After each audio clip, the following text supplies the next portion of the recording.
A maioria dos educandos e das educandas, eles chegam com a certeza absoluta de que não sabem escrever. E eu ainda posso contar uma coisa que é fora, que não tem a ver com o sistema prisional, mas que diz respeito ao meu trabalho como professora de produção textual. Muitos dos nossos educandos de ensino médio também desenvolveram essa certeza, infelizmente. Então, é preciso, primeiro, capacitar, não é capacitar, é despertar a certeza das suas capacidades. E como é que eu faço isso? Como é que eu, docente, posso realizar isso? Só mostrando o que de bom ele traz no texto. Por isso que eu falei que se trata de mudar o foco do olhar, trocar as lentes.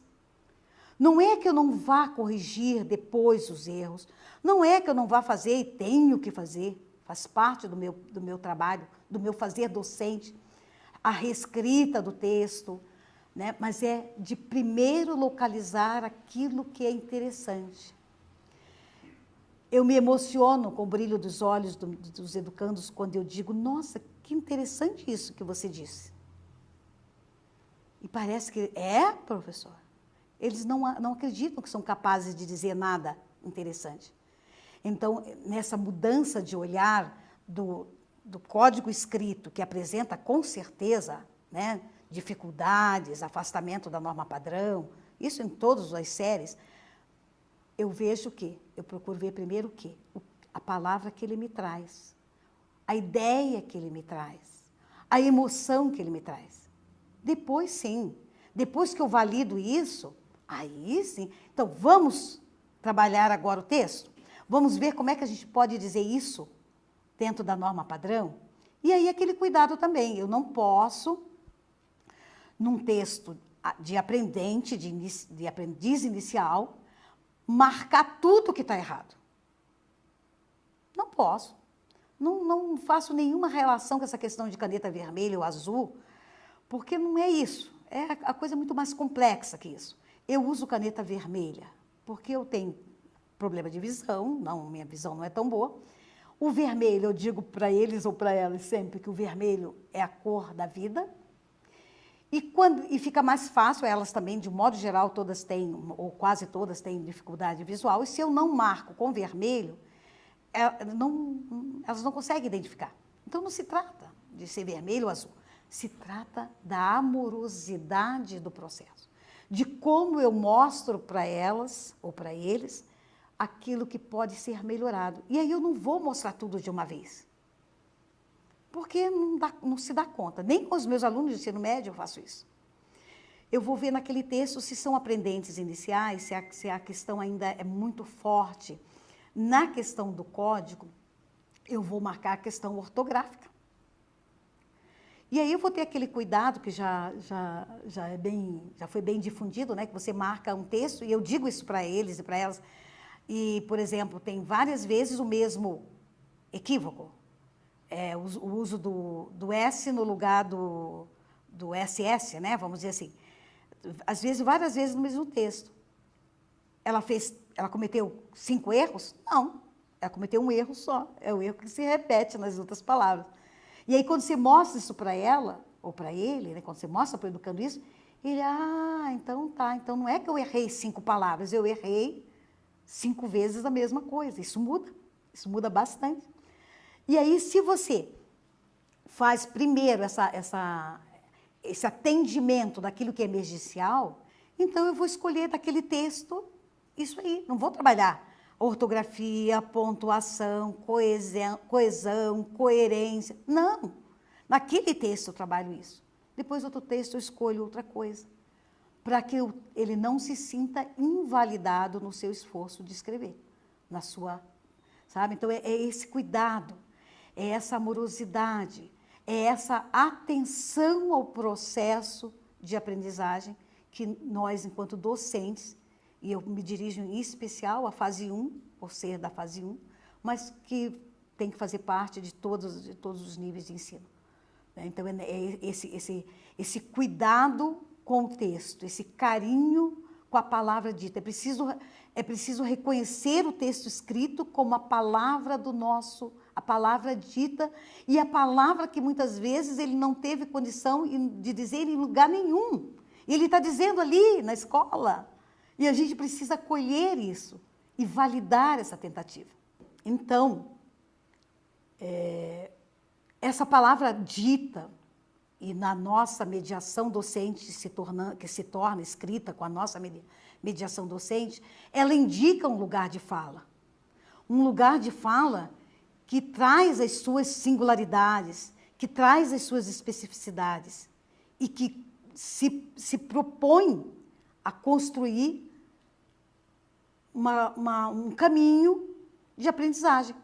Porque se eu conheço e dialogo com esse educando na dimensão da sua emoção e na dimensão da sua experiência vivida, eu tenho condições de, junto, em parceria com ele, ir construindo caminhos de aprendizagem diferenciados. Ou de fortalecer a sua argumentação, ou de elaborar melhor, né, os seus procedimentos narrativos. Então, é isso.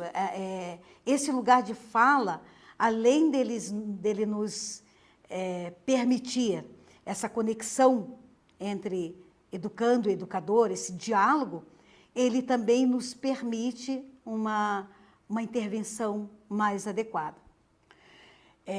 O que eu venho trazer, né, como uma partilha de experiências, e não é nada além disso, é uma proposta de escrita como procedimento de autoria, de escrita como exercício de ser e de estar no mundo.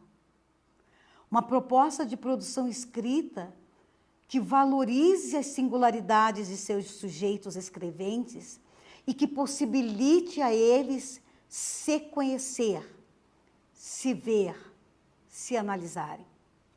É uma escrita de si, no conceito Foucaultiano, né? Foucaultiano. Mas, enfim, essa autoanálise, esse autoconhecimento do educando, ele tem muito a acrescentar na relação de ensino e aprendizagem. Então, a importância da escrita, para além dessa dimensão subjetiva, né, dessa dimensão do sujeito que diz a sua palavra, das emoções que afloram, do jeito de ver e perceber o mundo que aflora no texto, para além dessa dimensão, a importância da escrita já tem a sua legitimação na necessidade dele ser inserido, desse educando e dessa educanda ser inserida no mundo letrado. Isso nem se discute mais. O que eu trago como partilha de experiência é uma escrita centrada nessa dimensão, principalmente porque nos sistemas, tanto na educação em prisões quanto nas unidades socioeducativas, é preciso mobilizar o educando e a educanda para outras autorias, né? Se trata de construir, muitas vezes, uma autoria para além do delito. Então, nesse sentido, a escrita e o ensino da escrita, numa perspectiva dialógica, numa perspectiva de respeito às alteridades e de validação desse sujeito, ela se mostra como um trabalho no sentido mais freiriano possível de humanização. Né? De acordo com Freire,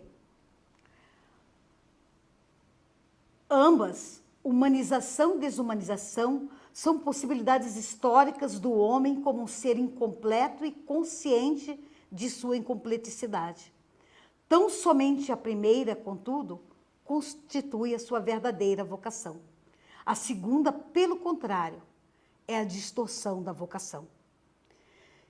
Então, a minha proposta de partilhar essas experiências com vocês é no sentido de abrir espaços de reflexão sobre a escrita enquanto procedimento de autoria, em busca dessa verdadeira vocação dos nossos educandos e educandas.